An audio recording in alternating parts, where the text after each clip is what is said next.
त्रिकोणमितीय में हम लोग को पढ़ना है पहले अनुपात। क्या पढ़ना है? त्रिकोणमितीय अनुपात। ध्यान से सुनो, हमारा जो त्रिकोणमिति का पहला टॉपिक का नाम क्या है? त्रिकोणमितीय अनुपात। क्या पढ़ना है? त्रिकोणमितीय अनुपात। त्रिकोणमितीय अनुपात को हम लोग इंग्लिश में क्या बोलते हैं ये जानो, ट्रिगोनोमेट्री। ट्रिगोनोमेट्री। देखो हिंदी में त्रिकोण मिति हम क्या बोले, बोल चाल की भाषा हम लोग कुछ भी बोल देते हैं, लेकिन कुछ बोलने में हम लोग बोलते हैं वो अलग मैटर है, लेकिन कोशिश करना है कि शुद्ध बोले, ठीक है। लेकिन हर वक्त कुछ शुद्ध चलता नहीं है, नॉर्मल सीखने के लिए सब कुछ चलता है। देखो तो यही है ट्रिगोनोमेट्री, समझेंगे ना? ट्रिगोनोमेट्री अनुपात को बोलेंगे रेशियो। क्या बोलेंगे? रेशियो। Trigonometry ratio. अब त्रिकोणोमेट्री रेशियो में हम लोग को जो सबसे पहला जो टॉपिक हम लोग होता है कि त्रिकोणोमेट्री रेशियो में सर पढ़ने के लिए आप पढ़ाइएगा तो आप बताए कि सबसे मेन इंपॉर्टेंट होता है समकोण त्रिभुज। क्या होता है? समकोण त्रिभुज। तो त्रिकोणोमेट्री रेशियो में हम लोग जानेंगे कि त्रिकोणोमेट्री रेशियो में समकोण त्रिभुज को पहले जान लो, पहले समकोण के ही बारे में सब कुछ जानो, उसके बाद हम लोग आगे पढ़ेंगे समकोण त्रिभुज के बारे में जानो। तो समकोण त्रिभुज अभी हम तुम लोग को बता दिए परिभाषा कि जिस त्रिभुज का एक कोण 90 डिग्री का हो उसे हम समकोण त्रिभुज कहते हैं। सुना गया ना? तो अब यहाँ पे भी एक लोचा है। लोचा क्या? तुम लोग समझते हो कि समकोण त्रिभुज सर कितने प्रकार का है? कौन बताएगा इसमें? समकोण त्रिभुज कितने प्रकार का हो सकता है? बताओ। कहोगे सर इसमें तो अभी तक एक ही प्रकार है, सीधे समकोण त्रिभुज सीधे।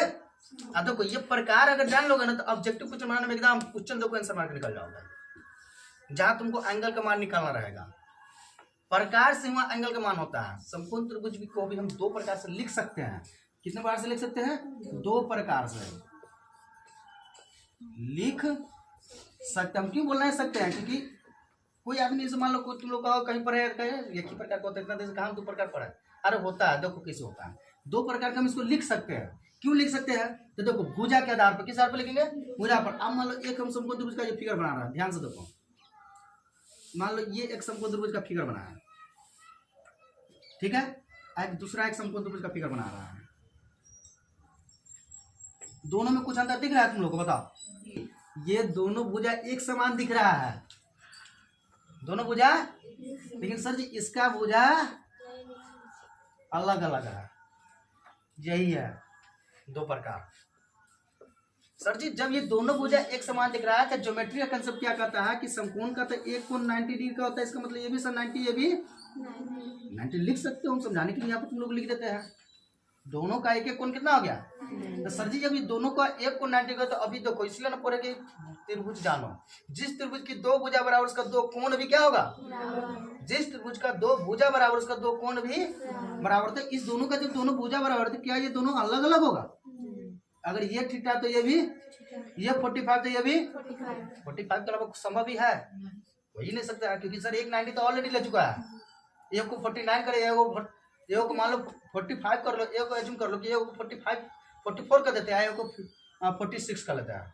क्या दोनों बराबर होगा? नहीं, फिर ये फॉलो करेगा। मतलब क्या है कि जिस समकोण त्रिभुज की दोनों भुजा बराबर होगा उसका दोनों कोण भी फिक्स है कि वह 45 डिग्री ही होगा, दूसरा कोई नहीं हो सकता। ऑब्जेक्टिव एग्जाम में तुमको यही बहुत फायदा करेगा। ऑब्जेक्टिव जब तुम लोग बनाओगे ना, हाइट एंड डिस्टेंस चैप्टर जो बनता है इसमें ऑब्जेक्टिव में, मतलब कि एक कोण 90 डिग्री है और वहां पर कह देता है समद्विबाहु समकोण त्रिभुज। तुम लोग इसको पढ़ोगे नहीं गौर से, शुद्ध पढ़ोगे समकोण समद्विबाहु समकोण त्रिभुज बोला रहता है। इसको बोलते हैं समद्विबाहु समकोण त्रिभुज, नहीं समकोण त्रिभुज। अब पूरा नाम ना बोलो, इसलिए तो पहले बेसिक पढ़ा है।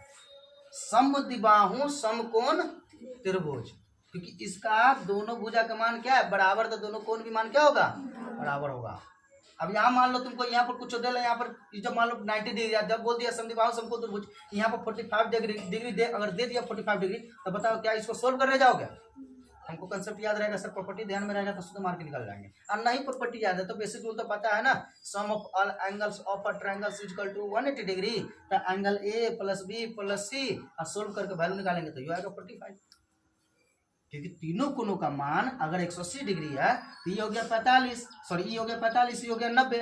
अब 45 और 90 को अगर ऐड कर देते हो, मतलब 90 और 45 को अगर ऐड कर देते हैं तो जो आएगा वो 180 में से माइनस कर लेंगे तो बताओ तीसरा का एंगल का मान आ जाएगा कि नहीं? वही रूल हुआ। लेकिन सर इसमें बताइए इसमें क्या होगा? तो इसमें जो होगा ना, अगर मान लो ये दोनों एंगल क्या होगा, अलग अलग होगा।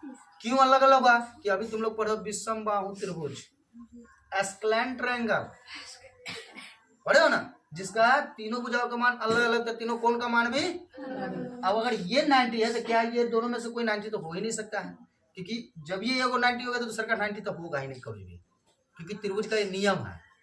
समझ गया ना कि तीनों दो कोण मतलब किसी भी त्रिभुज का दो कोण 90 डिग्री हो ही नहीं सकता है। समझ गया ना, क्योंकि जब ये 180 से बढ़ गया तो फिर हो गया गड़बड़, ये त्रिभुज है ही नहीं, ये प्रॉपर्टी है। तो क्या सर इसमें क्या हो सकता है? तो इसको सर कैसे लिखेंगे? तो यहाँ पर लिखेंगे थीटा और यहाँ लिख देंगे 90 डिग्री माइनस थीटा। सर ऐसा क्यों लिखा है एंगल? इसको इसलिए मान अब अज्यूम करो, मान लो इसको यहाँ पर अगर मान लो तुमको हो गया 30 डिग्री, कितना हो गया? सर ये 30 हो गया तो ये कितना होगा? 90 में से 30 घटाओ 60, ई कितना हो जाएगा? 60, ई कितना हो गया? 30। अब तीनों को ऐड करो तो 180 पूरा है कि नहीं? सर मान लीजिए अज्यूम कर लीजिए ये त्रिकोणमिति में खाली हमको यही दोनों से काम करना है, लेकिन तुमको ज्योमेट्री में पढ़ना है। अज्यूम कर लो ये कंसेप्ट से रहेगा ना तो ज्योमेट्री में मदद होता है। तो देखो अगर मान लीजिए यहाँ पर हो गया सर 50 डिग्री, कितना हो गया? तो ई सर कितना होगा? 40 डिग्री, क्योंकि दोनों का ऊपर कितना होना चाहिए हमको? 90, क्योंकि एक का 90 ऑलरेडी लेकर बैठा हुआ है। कंसेप्ट समझ रहे हो ना? मतलब कि दोनों का योगफल हमको 90 ही होना चाहिए, जिसको हम दूसरी भाषा में अगर बोलोगे तो कॉम्प्लीमेंट्री एंगल। क्या बोलेंगे? कॉम्प्लीमेंट्री एंगल मतलब पूरक कोण। समझ गया ना? कॉम्प्लीमेंट्री मतलब पूरक कोण। समझ गया ना? सारे तो कॉमिक्स में लपेट दिए, सब कुछ खाली ध्यान से अगर सुनोगे ना तो सब समझ आ जाएगा, सारा रिवीजन हो जाएगा। इसलिए बोले कि थ्योरी क्लास को पूरा बढ़िया से देख लो, उसका मैथ में तो सब आसान है। ये हो गया यहाँ तक। इसमें समझ आया कि त्रिभुज कितने प्रकार के होगा? 2 प्रकार के। त्रिभुज कितने प्रकार के? 2 प्रकार के। क्लियर है? अब कह सकते हो 2 प्रकार का होता नहीं, हम लिख सकते हैं। किस आधार पे? तो भुजा के आधार पे। किस आधार पे? भुजा के। तो भुजा के आधार पे हो गया था सर, कोण के आधार पे भी हो गया। हो गया कि नहीं? कोणों तो दोनों को देखो अलग अलग हो गया, हो गया कि नहीं? तो हम लोग को सर कौन पढ़ना है? तो हम लोग को दोनों पढ़ना है इसमें हम पहले बता दिया है। यहाँ पर तुम लोग मान लो ये लिख देते हैं, आप दोनों को बराबर कर देते हो तो सर जी 45 कैसे कर दिया है? क्या 45 सर एक मान लीजिए 60 लेते वही 30 ही क्यों देते हैं? एक अगर 60 होगा तो दूसरा 30 ही क्यों होगा? आप समझ रहे हैं कि 30 ही होगा, दूसरा समझ रहे हैं ना? यहाँ पर इसलिए यहाँ थीटा दिखाया है, यहाँ पर 90 डिग्री माइनस थीटा दिखा दिया है। क्लियर है ना? ये कंसेप्ट सब है, इसको ध्यान में रखना है। फिर आप सबको देखो तो ये फिगर जो है ना हमको लगता है पूरे चैप्टर में हम 100 बार से भी ज्यादा बना देंगे। समझा गया ना? अब सर जी इसमें कुछ इसका प्रॉपर्टी बताइए, इसका नाम क्या सब है? भुजा को क्या कहेंगे, कौन भुजा को क्या है? तो सबसे पहले जान लो जी, मतलब कि ये तो 90 डिग्री हो गया, इस भुजा को किस नाम से आता है? इसको बोलते हैं आधार। क्या बोलेंगे? इंग्लिश में बोलोगे तो सिंबल में क्या यूज करते हैं? कैपिटल या स्मॉल, अपना सुविधा के अनुसार से कोई भी यूज कर सकता हूँ, लेकिन हम सारा चीज लिखते जा रहा है। ठीक है सर, इसको क्या बोलते हैं? लंब। क्या बोलेंगे इसको? लंब। समझाएगा ना? इसी को इसलिए बोला था लंबवत, मतलब कि एक सीधा रेखा पर अगर ऐसे हम रेखा खींचते तो इसको बोलते हैं लंबवत। क्या बोलते हैं? लंबवत। मतलब कि एक 180 डिग्री को कोण को 2 बराबर भागों में बांटने वाले रेखा को ही लंबवत रेखा बोला था। क्या बोला था? लंबवत। 180 डिग्री को 2 बराबर भागों में बांटने वाली रेखा को क्या कहते हैं? लंबवत रेखा। समझा ना? तो ये अगर इसको तुम आगे बढ़ाओगे तो ये 180 को 2 भागों में बांटे हुआ है, तब ना यहाँ पर 90 डिग्री बना। समझ रहा है कि नहीं? ये चीज ध्यान रखना। तो इसको बोलते हैं लंब। इसको इंग्लिश में क्या बोलेगा? परपेंडिकुलर। परपेंडिकुलर। समझा गया ना? परपेंडिकुलर। समझा गया? क्या बोलेंगे इसको? परपेंडिकुलर। इसी को इंग्लिश में कहीं कहीं पर एल्टीट्यूड भी होता है। क्या बोलते हैं? एल्टीट्यूड। वही लंबवत का इंग्लिश है एल्टीट्यूड। लंब का परपेंडिकुलर और लंबवत को बोलते हैं एल्टीट्यूड। एल्टीट्यूड। एल्टीट्यूड लाइन बोलेगा, मतलब लंबवत रेखा। समझेगा ना? ये भी लिखा रहता है, दोनों में तुम और करके देख सकते हो। क्लियर है? अब ये थर्ड होता है, इसको स्मॉल में सर क्या लिखेंगे? पी। इसको स्मॉल में क्या लिखेंगे? पी। सारा स्मॉल में ही लिखना। ठीक है? लिखने के लिए लिख सकते हो तब, लेकिन हम लोग यूज करेंगे स्मॉल में। क्या यूज करेंगे? स्मॉल में सिंबल। इसका जिसको बोलते हैं कर्ण। क्या बोलते हैं? कर्ण। यही जो भुजा होता है अन्य दोनों भुजाओं से क्या होता है? हमेशा बड़ा होता है। कर्ण का जो मान होता है ये दोनों भुजाओं से क्या होता है? हमेशा बड़ा होता है। ये समकोण त्रिभुज का नियम है। कर्ण हमेशा क्या होता है, बड़ी भुजा। कर्ण क्या होता है सर जी, लंब और आधार में कौन बड़का होगा, कोई भी हो सकता है। और ये बताया दोनों फिगर बना के, दोनों बराबर भी हो सकता है, लंब भी बड़ा हो सकता है, आधार भी बड़ा हो सकता है। ये बड़ा होगा तो ये छोटा होगा, ये छोटा होगा तो दोनों बदलता रहता है। लेकिन कर्ण कभी भी वो दोनों के तुलना में हमेशा कर्ण क्या होगा, बड़ा होगा। कर्ण क्या होगा, बड़ा होगा। अगर इसको इंग्लिश बोलेंगे तो हाइपोटेनस। क्या बोलेंगे, हाइपोटेनस। समझ गया ना। अब इसको सिंबल में लिखने के लिए हम लोग क्या यूज करते हैं, एच। क्या यूज करते हैं, एच। तब यहाँ से हमको अभी हम लोग गुण बताएं कि सर कर्ण का जो भुजा होता है मतलब कर्ण, कर्ण लिखा, कर्ण जो होता है हमेशा क्या होता है, लंब और आधार दोनों से क्या होता है, बड़ा होता है। ये कंसेप्ट खाली ध्यान रखना, इससे कोई काम नहीं है, थ्योरी में कहीं ऑब्जेक्टिव पूछ है कंसेप्ट है। लंब से और आधार से हमेशा कर्ण का मान मतलब कि hypotenuse is always greater than to base and perpendicular. Hypotenuse जो होगा मतलब कर्ण का जो वैल्यू होगा वो हमेशा आधार से एवं लंब से दोनों से क्या होगा, बड़ा होगा। दोनों से क्या होगा, बड़ा होगा। तो अब कहो कि सर ये बात कहाँ से आया, तो ये पाइथागोरस थ्योरम में घुसा हुआ है। अब थ्योरम से यहाँ निकला हुआ ये बात समझ गया ना। तो थ्योरम से ये हमारा फॉर्मूला आता है यहाँ पे संपूर्ण में। जब तुम सब नाम अगर इतना तुम जान गए हो इस त्रिभुज में तो हमारा एक सूत्र का निर्माण होता है पाइथागोरस से। क्या सूत्र होता है, कर्ण का और उसका यही से फॉर्मूला बना हुआ है कि कर्ण सबसे बड़का होता है। तो कर्ण का जो मान होगा अकेला, कर्ण का वर्ग का जो मान होगा वो जो होगा लंब के वर्ग प्लस आधार के, शॉर्ट में लिख जाए ठीक है ना, आधार के वर्ग के योगफल के बराबर होगा। क्या बोले, लंब एवं लंब का वर्ग एवं आधार के वर्ग के योगफल के बराबर होगा किसका मान, कर्ण का मान। समझो ध्यान से यहाँ, मतलब कि सर जी करने का मतलब ये नहीं आप कहना चाह रहे हैं कि सर जी मान लीजिए इसका वैल्यू अगर हम अज्यूम कर लेते हैं मान लो 5 है, समझ गया ना, नहीं इसका वैल्यू रख लो 3, इसका थोड़ा सा बड़ा मान के मान लेते हैं 4, तो इसका वर्ग जो करेंगे वही मान इसका आएगा। तो हाँ इसका मान क्या हो जाएगा 5, क्या जाएगा 5। ऊपर के करना चाहते हो तो चेक करो, इसको बैठाओ एकदम आएगा। 3 का स्क्वायर 9, 3 का स्क्वायर 4 का स्क्वायर 16, 16 और 9 जोड़ो था अब 25 का वर्ग क्या होता है बताओ, फॉलो कर रहा है, समझ गया ना। इसी को हम लोग ट्रिकोनोमेट्री में तुम लोग को ऑब्जेक्टिव बनाने के लिए एक शॉर्ट में ट्रिक देंगे, ट्रिपलेट नियम। ट्रिकोनोमेट्री में हम ट्रिपलेट नियम मतलब कि ये जो वैल्यू निकाला है ना इस सूत्र के द्वारा को निकालोगे। आज जो पहले तक तो बेसिक स्ट्रिक है, जब पूरा कंप्लीट हो जाएगा ट्रिक हो तो देखना कि वैल्यू से निकालने वाला है ना, ऐसा ट्रिक देंगे ना कि 12 से 12 नंबर को सीधे खाली देखो और काउंट करके लिख दोगे इसका आंसर। क्या सर लंब इतना आधार इतना तो कर्ण इतना होगा, कर्ण यदि आधार देता तो लंब इतना होगा, एकदम खाली वो ट्रिपलेट नंबर जो होता है ना 3 4 होता है 4 5 होता है उतना खाली याद रखना। वो ट्रिक सब जादू सब होता है लेकिन वो ज़्यादा दिन काम हम बार बार बोलते हैं, हम सिखाएंगे जरूर, लेकिन तुम्हारे दिमाग में रहेगा तब तक वो दिमाग में रहता है। ये क्या बेसिक है, ये अगर सीख लेगा ना तो लाइफ में कम नहीं होगा। इसलिए यहाँ से ये तो समझ आ गया। अगर मान लो कर्ण पूछा तो क्या हम जब सवाल बनाएंगे तो कर्ण का प्रयोग, कर्ण का होल स्क्वायर का प्रयोग करेंगे नहीं, हम लोग को यूज करना होता है कर्ण। क्या यूज करना होता है, कर्ण पूछेगा तो ध्यान से सुनो, ये सब बेसिक मैथमेटिकल है। ये इधर स्क्वायर में तो उधर कभी भी चल जाएगा रूट में, तो इधर से जब स्क्वायर हटेगा इधर हो जाएगा रूट, अंदर क्या हो जाएगा लंब का होल स्क्वायर जोड़ आधार का होल स्क्वायर। तो कर्ण बराबर मेरा जो मेन फॉर्मूला तुम लोग को रिमेंबर करना है ये सब का मेन गुरु था, ये इसको गुरु कहते हैं। इससे 3 को 4 को जितना फॉर्मूला देखो किसी को घुमा घुमा के बनाएंगे, यही समझना है। तो बताओ कर्ण बराबर क्या फॉर्मूला हो गया, रूट अंडर लंब का होल स्क्वायर जोड़ आधार का होल स्क्वायर। तो सिंपल भाषा में सर याद इतना बड़ा बोल के करेंगे, थोड़ा शॉर्ट में समझाएंगे। मैथमेटिकल ज़्यादातर सिंबल पर हम काम करते हैं, बताए ना, mathematical is the commercial language, समझेगा ना, सिंबॉलिकल लैंग्वेज। इसको कॉमर्स सिंबल में मतलब कमर्शियल लैंग्वेज में इसको यूज करके हम लोग निकल जाते हैं, ठीक है।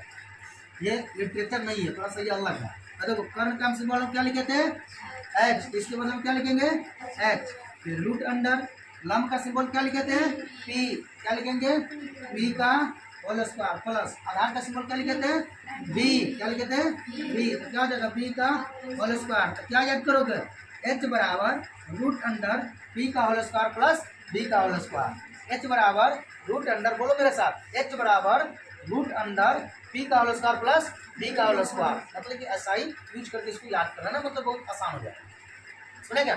अब देखो ये मेरा कर्ण निकल गया, लेकिन इसी जगह सर जी आपका आसान पूरा लिख दिया। कहीं मान लीजिए हमको लंब पूछ दिया, यही दे देगा और ई दे देगा, तो सर जी ई निकालना रहेगा तो कैसे निकालेंगे? या तो आप बताएं कि इस दोनों को वर्ग के योगफल के बराबर हमेशा इसका वर्ग होता है, तो इस पर आप फॉर्मूला बना दीजिए कि कर्ण का होल स्क्वायर बराबर लंब का होल स्क्वायर जोड़ आधार का होल स्क्वायर। तो कहीं सर जी अगर मान लीजिए यही हमको दे रहेगा और ई दे रहेगा आधार की जगह, तब क्या करेंगे? आधार वाला फॉर्मूला कुछ होना चाहिए ना, तो इसी को आप तोड़ेंगे। कैसे तोड़ेंगे? तो यहाँ के बाद से तुम लोग डायरेक्ट यहाँ पर एक फॉर्मूला लिखने जा रहे हैं। ये हो गया पहला नंबर में तोड़े कर्ण को, दूसरा नंबर में यहाँ तोड़ने जा रहे हैं, ध्यान से समझो। अब हमको निकालना है आधार। क्या निकालना है? आधार। क्या निकालना है? आधार। तो समझो, इस पर ध्यान दो तुम लोग, यही सब तोड़ने जा रहा है। जिसको निकालना है उसको अपने जगह पर आने दो, रहेगा। इधर ये क्या चीज में है?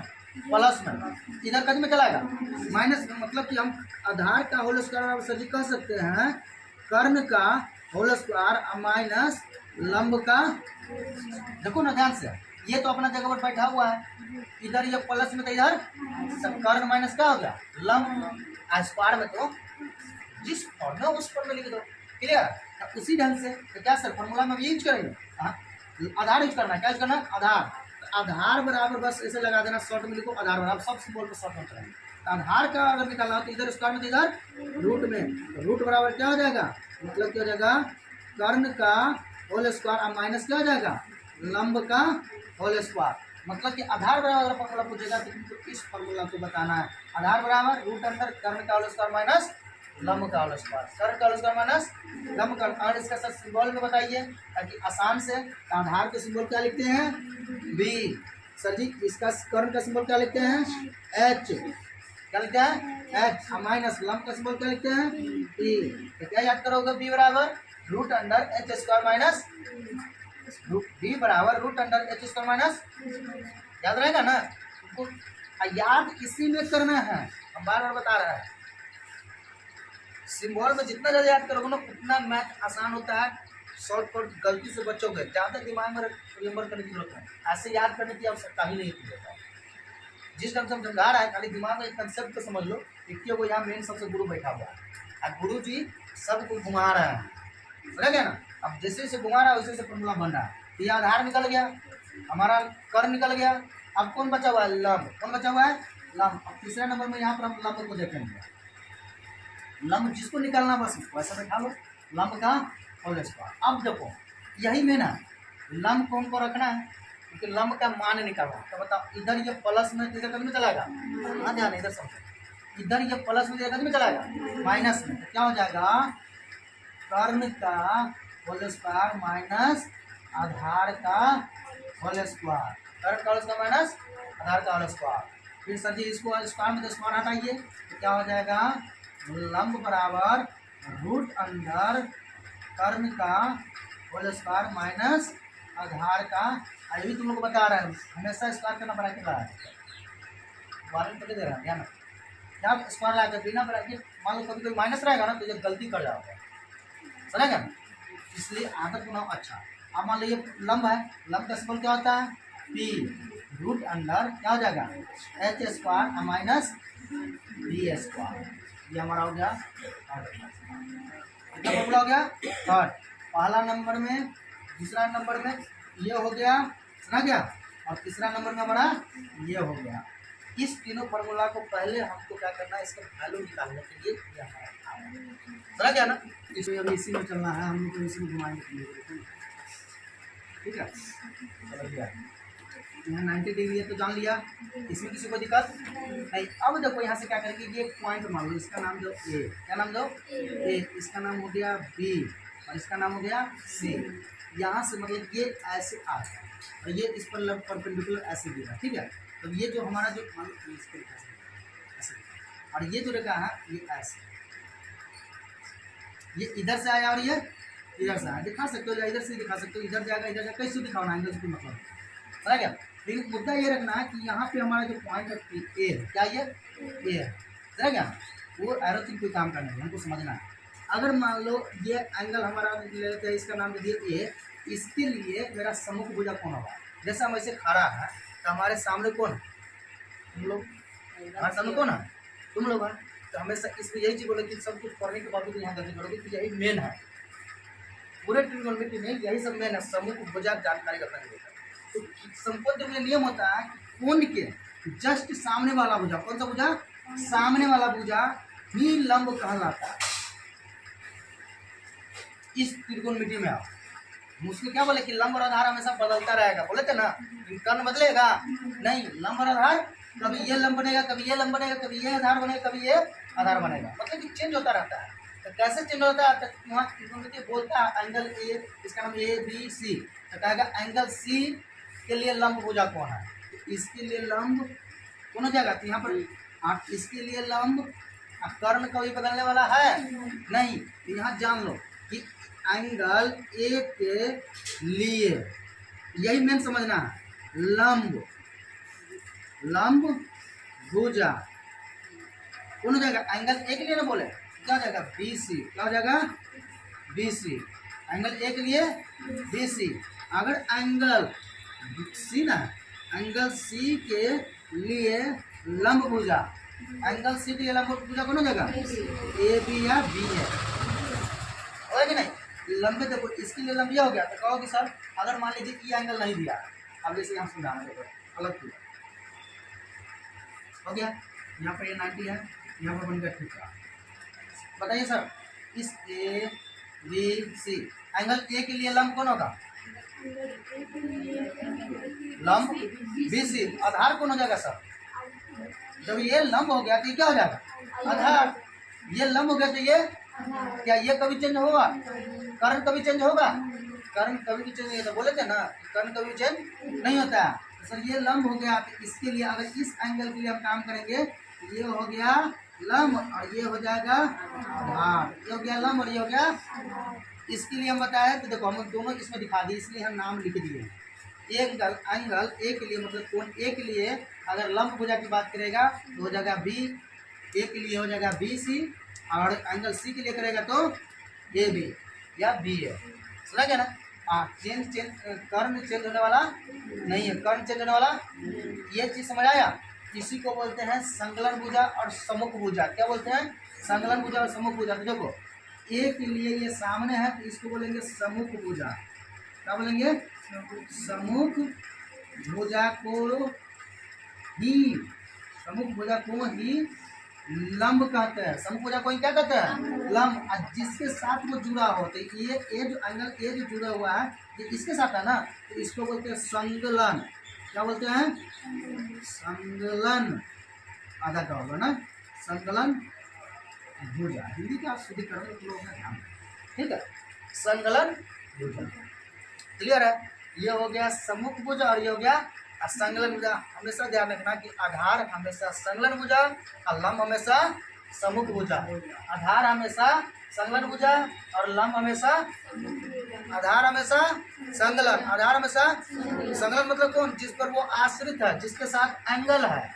जिसके साथ एंगल, ये किसके साथ है इसके साथ, तो ये हो गया आधार, इसमें एंगल, ये एंगल एक किसके साथ है इसके साथ, ये हो गया आधार। सर इसके लिए बताइए कि इसके लिए आधार कौन होगा, तो ये हो जाएगा आधार क्योंकि इसके साथ जुड़ा हुआ है, जिस कोण के साथ जुड़ा रहेगा वो भुजा वही मेरा होगा आधार, और दूसरा का जानबे करते हो दूसरा का हो जाएगा कर्ण चेंज, क्या कर्ण चेंज होगा नहीं होगा, समझ रहे हो ना, यहाँ तक क्लियर है, उतार लो यही मेन है, ये ऑब्जेक्टिव तुमको यही काम करेगा। देखना जब हम प्रैक्टिस करवाएंगे तो कितना इसमें तुम लोग जाओ, क्या इसमें कोई दिक्कत,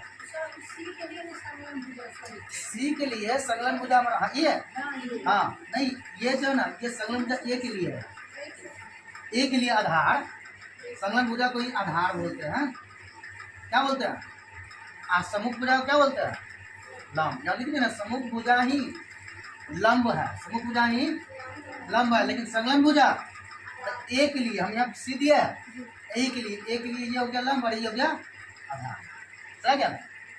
अब इसे मान लो इसमें ए के लिए मांगेंगे तो कौन होगा, इसके लिए ए के लिए लंब हो जाएगा कौन, ये भुजा बी सी, और इसके लिए आधार मतलब संकलन भुजा कहेगा तो कौन हो जाएगा ए बी, समझ रहे हो।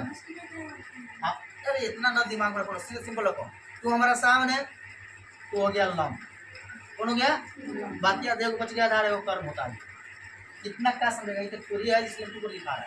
मौखिक भाषा में सिंपल समझ लो ना कि हमारा सामने वाला भुजा समूह का समूह भुजा को कहते हैं लंब, और में होता है आधार और कर। तो ये को समूह सामने वाला भुजा हो गया लंब, ये कर्ण चेंज होने वाला वो तो फिक्स है। तो जो बच गया वो आधार, जो बच गया वो, बस इतना ही तो है। संलग्न भुजा मतलब होता है जिस भुजा पर वो आश्रित है, जिसके साथ वो जुड़ा हो, जिस एंगल, जैसे ये कौन था ना, इसके साथ ये देखो ये भुजा और ये भुजा है, ये भुजा और ये भुजा। तो ये जो लंब जो परपेंडिकुलर किस पर आश्रित है, ए बी पर। क्या है, ए बी पर। ये है दोनों में खाली चेंज हो रहा है, ए बी पर। ये मेरा संलग्न भुजा का है, समझ गया। और ये क्या है, तो फिक्स है, कर हाइपोटेनस फिक्स है, वो मेरा हो गया। हम लिखा संलग्न है, बुक में सिर्फ लिखा हुआ है संलग्न, देखो बोल चाल में और लिखने की भाषा में क्या लिखा हुआ है, संलग्न, समझ गया ना, ऐसे लिखा हुआ है। ये किसका स्पीड लिखाओगे ना, ऐसे है, ये जो है ना सन लगन, वो ये जो मिलेगा। लेकिन संलग्न बोलने में थोड़ा सा टाइम लगता है, प्रोनाउंसिएशन है नहीं हम लोग को उतना अच्छा, क्योंकि शुद्ध बोलने की आदत है नहीं है, जो जल्दी बोला गया वही है। देखो ना, बोलो प्रोनाउंसिएशन करो, संलग्न, आप तेजी में बोलो तो संलग्न, समझ रहा है। इसलिए मैथमेटिकल होता है ना, वो समझने नहीं है, वो हम लिटरेचर नहीं पढ़ रहे थे एकदम। हाँ, अच्छी बात है, इसमें देखोगे तो हिंदी में काम आएगा। सारा हम बताते भी जाते हैं कि लिखने हम लोग पढ़ते क्या है, उसको लिखते क्या है। इस पर ध्यान मत देना कि सर जल्दी पढ़ा रहा है, पहले बता रहा है जो है सो है, जो हम लोग लाइफ में यूज करते हैं प्रैक्टिकल रूप से यहाँ सीखा। अगर शुद्ध किताबी में घुसा तो पता चल गया सब दिन किताबें में रह जाएगा। अब हम लोग त्रिकोणमिति की सब मेन पॉइंट आते हैं। ये जो साहब जी जो है इनके बारे में जाना, 1 2 3 लग गया। ये एक फैमिली है, कौन है फैमिली, मेन है त्रिकोण, रह गया ना। त्रिकोणमेट्री एक फैमिली है, मतलब ट्रिगोनोमेट्री जिसको हम बोलते हैं, ये एक परिवार है। इस परिवार में टोटल 6 सदस्य है। कितना सदस्य है, 6 मेंबर है, इतना ध्यान रखो। जैसे कि मान लो कोई एक परिवार होगा, उनके 6 पुत्र, कितने पुत्र हैं, 6 पुत्र। और 6 पुत्र में जो है ना, समझ गया ना, अपोजिट गुण वाला सा, मतलब कि एगो नरम दल और दूसरा गरम दल, जैसे हम लोग इसमें पढ़ा होगा नरम दल और गरम दल। तो उसी ढंग से यहाँ समझ लो कि एक नरम होगा दूसरा गरम होगा। तो इसमें 6 का नाम क्या होता है, तो सबसे पहले ये जानना। सबसे पहले होता है कोसाइन, क्या पढ़ते हैं, कोसाइन, समझेगा। सबसे पहला जो नाम जानेंगे हम लोग, क्या पढ़ेंगे, कोसाइन, क्या पढ़ेंगे, कोसाइन, समझा गया ना। उसके बाद हम लोग कहेंगे साइन, क्या पढ़ेंगे, साइन। उस उल्टा आगे पीछे लिख सकते हो, चाहे पहले लिखो साइन को, इसको लिखो साइन, क्या लिखेंगे, साइन। उसके बाद कोसाइन, समझा गया, एसआई एन, कोसाइन। और एक होता है टेंजेंट, कौन होता है, टेंजेंट, समझा गया ना। 3 को हम नाम बता रहे हैं, तो पूरे को हम बाद में पढ़ेंगे, लेकिन जो हम बता रहे हैं इंपॉर्टेंट उसी को जाना। क्या हो गया, साइन, कोसाइन, और तीसरा कौन हो जाएगा, टेंजेंट, समझा गया, कौन हो जाएगा, टेंजेंट, जी होगा, टेंजेंट कौन होगा, TANGENT, टेंजेंट, समझा गया ना। तो ये हो गया मेरा 3। अब इसी का अपोजिट हम क्या है बोले कि देखो अपोजिट गुण वाला, मतलब एक नरम और एक, मतलब इतना ही ध्यान रखो ना, ये मेन यही है, ये 3 रिलेशन खाली समझ जाओ ना, ट्रिगोनोमेट्री खत्म है। ये किसके आधार पर पढ़ रहे हैं हम लोग, रेशियो से, किसको पढ़ रहे हैं, रेशियो से। ये चेंज होता रहता है, जब अनुपात में आएगा ना तो दोनों एक दूसरे को कांटे का टक्कर करेगा, भाई तू ऊपर तो हम नीचे रहेंगे। कोई अगल बगल में होने की लिए कोशिश अगल बगल में आगे नहीं करेगा। जैसा अभी त्रिको पढ़ रहा है, आइडेंटिटी पढ़ेंगे, जिसको हिंदी में तदाद बोलते हैं, समझ गया ना, तदाद पढ़ेंगे। उसके बाद एक और होता है कम्प्लीमेंट्री सप्लीमेंट्री में, पूरक संपूरक में आएंगे, समझ गया ना। उस समय क्या होता है ना कि एक दूसरे को पोजीशन बदलता रहता है, कभी ये इसके साथ दूसरा का संबंध बनाया, कभी तीसरा का संबंध बनाया, तो हेर फेर करता रहता है। हेर फेर क्या होता है, ये करता रहता है। लेकिन ये जो होता है साइन, कोसाइन और टेंजेंट, साइन, कोसाइन और टेंजेंट, ये तो पहले अपना पोजीशन फिक्स कर लिया। ये तीनों मान लो ये 12 होता है, तीनों हो गया 12, ये हमेशा ये फिक्स रहेगा, समझ गया ना। अब इसके अपोजिट में अब नीचे वाला सवाल है ना, उसे थोड़ा सा फरूस कहो एक तरह से हम लोग भाषा में कहते हैं एक उल्टा घूम लगता है, ये एक दूसरे के ही उल्टा है, इसको फरूस को तो वो सुझाव उसको कहो तो ये है। कहने की मतलब ये है उल्टा में हमको याद रखना है अपोजिट में, क्या याद रखना है अपोजिट में। तो जब हम अपोजिट में पढ़ेंगे तो साइन का सर उल्टा क्या होगा हमको ये बताइए। तो साइन को उल्टा को बोलते हैं कोसेंट बोलते हैं, क्या बोलते हैं कोसेंट, सुनेगा ना। इसका मीनिंग हो जाएगा COSECENT